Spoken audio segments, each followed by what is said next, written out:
সকলের মধ্যেই একটা অ্যাংজাইটি কাজ করেছে। কি অ্যাংজাইটি সেটা? সেটা হচ্ছে খায়রুল হক জেলে কেন, প্রধান বিচারপতি জেলে কেন? আপনাদের মনেও প্রশ্ন জাগতে পারে। প্রধান বিচারপতি জেলে যাওয়ার কারণ হচ্ছে তিনি শুধু বিচার বিভাগকে ধ্বংস করেন নাই, এদেশের মানুষের সমস্ত অধিকারকে ধুলায় মিশিয়ে দিয়েছেন।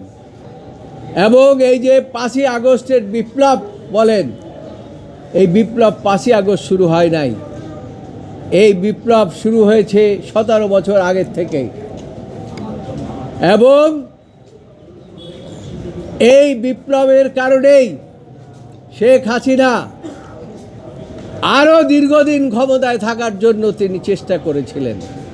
সেই চেষ্টাটা বাস্তবায়ন করার জন্য তিনি সাবেক প্রধান বিচারপতিকে দায়িত্ব দিয়েছিলেন যে বিচার বিভাগ ধ্বংস করে দেন, মানুষের অধিকার খর্ব করে দেন, এবং অ্যাকর্ডিংলি এই জাজমেন্টটা তিনি দিয়েছেন। এবং এই জাজমেন্টের ফলে দেশের সমস্ত বিচার ব্যবস্থা ভেঙে পড়েছে, সমস্ত মানুষের অধিকার খর্ব হয়েছে।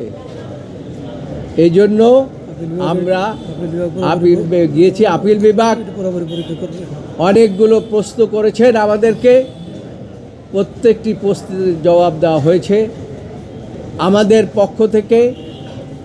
এবং যারা বদিউল আলম মজুমদারের আইনজীবী তিনিও একই, অন্যান্য পিটিশনার যারা ছিলেন 5টা পিটিশন, প্রত্যেকের পক্ষ থেকেই আমরা একই ধরনের আর্গুমেন্ট করেছি।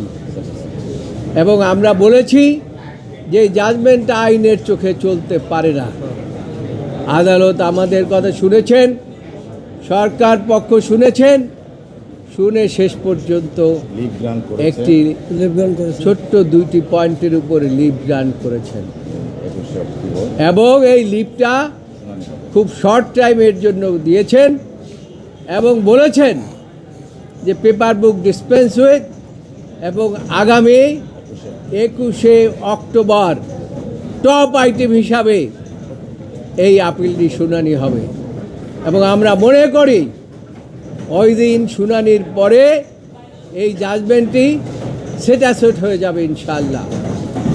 আমরা আমাদের যে রিভিউ পিটিশনটা মাননীয় আদালত অ্যালাউ করবেন, এবং অ্যালাউ করলে মানুষ আবার তাদের অধিকার ফিরে পাবে। যদিও ইতিমধ্যে ফ্যাসিস্ট পালিয়ে গিয়েছেন, তারপরেও বিচার হবে। কেন বিচার হবে? ক্রিমিনাল প্রসিডিউর কোড অনুসারে এইটা অলসো ক্রিমিনাল অফেন্স অলসো। এবং সেই কারণে খায়রুল হকের বিরুদ্ধে আমরা সেই ধারাগুলো চিন্তা করে আমরা পরবর্তীতে আরও মামলা তার বিরুদ্ধে হওয়ার সম্ভাবনা আছে এবং হবে। এই ফ্রড প্র্যাকটিসের কারণে আদালতও এই বিষয়টি কনসিডারেশনে নেবেন বলে আমরা মনে করি। আপনাদের সকলকে ধন্যবাদ।